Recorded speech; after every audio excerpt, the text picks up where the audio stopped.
warahmatullahi wabarakatuh. Halo semua, kembali ke Podcast 2 yang akan menampilkan podcast tentang iklim dan juga lingkungan. Dengan saya Najwa Olivia. Dengan saya Adia Madini. Saya Ahmad Rafi. Saya Muhammad Rahmadi. Saya Mutia Kamila. Saya Nadia Fadil Salama. Saya Najwa Aziza. Dan ini teman kita yang sedang berhalangan, Lutfanza. Mana? Selamat menyaksikan.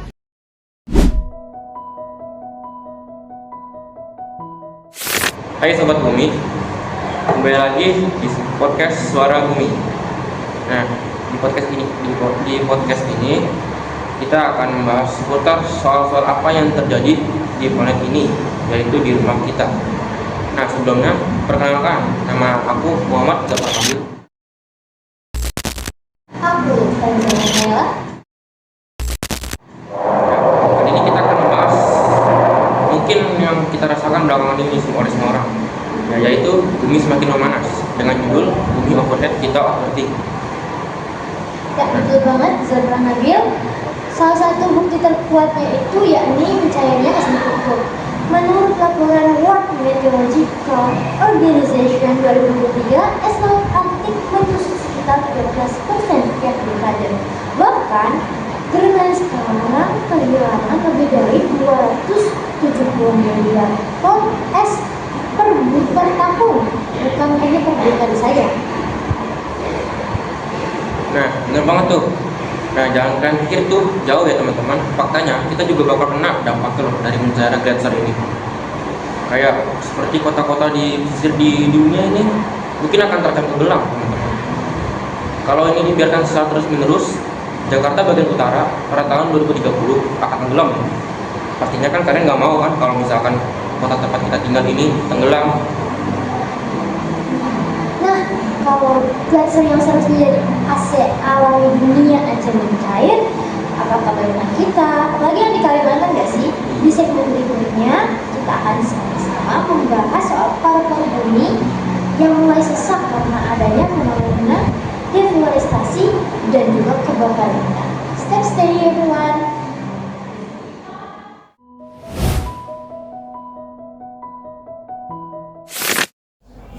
Nah, tadi teman kita udah ngebahas soal kutub yang meleleh. Tapi nggak afdol nggak sih kalau misalnya kita nggak perkenalan dulu? Benar banget. Perkenalkan, nama saya Najwa Olivia. Nama saya Mutia Kamila. Nama saya Nadia Fadil Salama. Tadi kita ngebahas soal kutub yang meleleh. Jadi bukan cuma di sana aja kalau bumi itu ngasih sinyal bahaya. Di negara tropis kayak kita juga itu bumi ngasih tanda bahaya kayak hutannya makin gundul dan juga kebakaran. Banyak orang yang nggak sadar kalau deforestasi dan kebakaran hutan itu penyumbang emisi terbesar setelah industri dan transportasi. Bener banget Najel, data dari Global Forest Watch tahun 2023 nunjukin kalau Indonesia kehilangan lebih dari 1,2 juta hektar hutan dalam waktu setahun. Bayangin deh, luasnya itu 2 kali lipat dari Pulau Bali. Yang bikin sedih, sebagian besar hutan itu hilang karena dibukanya perkebunan sawit, tambang, sama proyek-proyek besar. Jadi hutan kita makin lama makin habis demi kepentingan industri. Hutan itu juga ibaratnya kayak paru-paru bumi yang dimana dia menyerap karbon dioksida dan menghasilkan oksigen juga. Jika si hutan ini ditebang dan dibakar, kita tuh bukan cuma kehilangan daya serap karbonnya aja, tetapi kita juga melepaskan karbon yang ada di tanah dan juga pepohonan. Dan kebakaran itu nggak bisa terpisah dari itu. Kita lihat deh kasus besar di Kalimantan, Sumatera, juga Papua. BNPB itu nyatat 270.000 lahan dan hutan itu kebakar sepanjang 2023 dan juga meningkat selama 2024 karena efek El Nino. Itu aja belum termasuk dampaknya kayak kabut asap, juga gangguan pernapasan, ada juga sekolah sama bandara yang ditutup. Betul banget, dan yang gak kalah penting, kebakaran hutan itu juga makin memperparah pemanasan global. Soalnya, waktu hutan kebakar, karbon yang udah disimpan ratusan tahun langsung lepas ke udara dalam hitungan hari. Yang bikin makin miris, 90% kebakaran hutan di Indonesia itu ternyata ulah manusia yang disengaja ataupun mereka lalai. Bahkan gak cuma di Indonesia aja tahu Jel, kebakaran hutan besar juga melanda Kanada pada tahun 2023, yang dimana dia tuh lebih dari 18 juta hektar itu terbakar. Itu setara kayak 600 luasnya Jakarta. Tuh. Kebakaran ekstrim juga terjadi di Australia, Yunani, sama Amazon. Semua itu tuh menunjukkan pola yang sama, yaitu suhu naik, hutan kering lalu langsung terbakar. Jadi dari kutub sampai katulistiwa itu bumi ngasih sinyal yang sama, yaitu kita sedang krisis. Nah, biar nggak bingung dan makin ngerti, yuk sama-sama kita dengerin penjelasan tentang kondisi bumi kita dari seorang konsultan hukum lingkungan yang bekerja di International Development Law Organization dengan teman kami Adlia yang akan berbincang langsung dengan narasumber.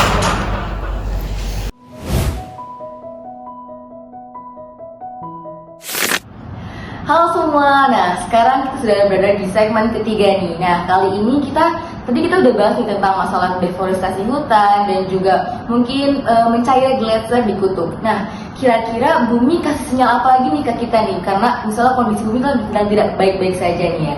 Dan mungkin untuk mengetahui hal itu lebih lanjut, kita akan mengobrol langsung nih dengan narasumber kita yang mungkin buat kita akan lebih paham nih tentang kondisi bumi kita pada saat ini. Dan mungkin, halo Ibu, mungkin boleh memperkenalkan diri terlebih dahulu. Halo teman-teman semuanya, saya Prayati Murhadjanti, biasa dipanggil Pray. Saya saat ini bekerja di Asia Foundation sebagai Deputy Program Director for Environmental Governance. Oke Ibu, mungkin kita mau tanya nih, karena kan kita masih juga penasaran ya, kira-kira di lingkungan kita sekitar dan kira-kira bumi tuh ngasih nggak sih sinyal-sinyal bahaya kalau misalnya bumi ini kondisinya tuh lagi nggak baik-baik aja gitu. Oke, jadi mungkin teman-teman bisa lihat ya, sehari-hari kita merasa betapa panas sekali ya teman-teman ya, bahkan sekarang di bulan Juli aja panas, tapi pada saat yang bersamaan juga hujan. Nah ini kan ada perubahan iklim ya, teman-teman pasti biasa dengar gitu, perubahan iklim atau global warming gitu, kerasa panasnya dan iklimnya berubah gitu. Terus kemudian sinyal yang lain mungkin teman-teman kalau main ke pantai gitu bisa lihat atau sering lihat di TV bagaimana nelayan-nelayan berkeluh kesah karena mereka sulit sekali menangkap ikan sekarang gitu karena terlalu jauh jaraknya untuk bisa mendapatkan ikan. Itu kenapa terjadi? Karena ada kenaikan permukaan. Nah, permukaan air laut yang naik gitu sehingga menyebabkan mereka yang tadinya kan kalau jauh pantainya mereka dekat aja ya bisa mengambil ikan. Sekarang mereka jadi jauh sekali karena permukaan air lautnya itu makin tinggi dan makin mendekat ke arah daratan begitu. Nah, itu juga hal lain yang bisa dirasakan karena masyarakat kemudian mulai kehilangan tanahnya, kehilangan rumahnya gitu. Ternyata banyak banget nih ya teman-teman masalah-masalah lingkungan kita. Nah kira-kira nih Bu, pemerintah Indonesia itu ada nggak sih kebijakan atau regulasinya untuk menyikapi masalah-masalah tersebut gitu?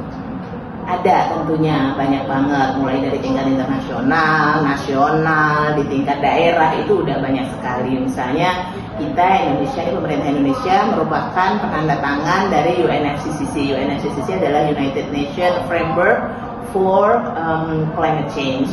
Itu adalah sebuah kesepakatan global untuk bersama-sama mengurangi dampak dari perubahan iklim.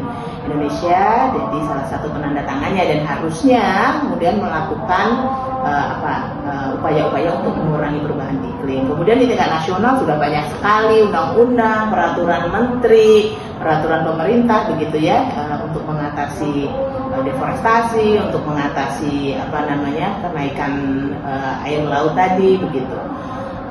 Di tingkat daerah juga sudah banyak itu pemerintah daerah kita juga mengeluarkan banyak sekali peraturan terkait hal tersebut, tapi sebenarnya persoalannya bukan hanya di tataran kebijakan tertulis, tapi juga bagaimana kemudian kita mau mengimplementasikan kebijakan-kebijakan tersebut.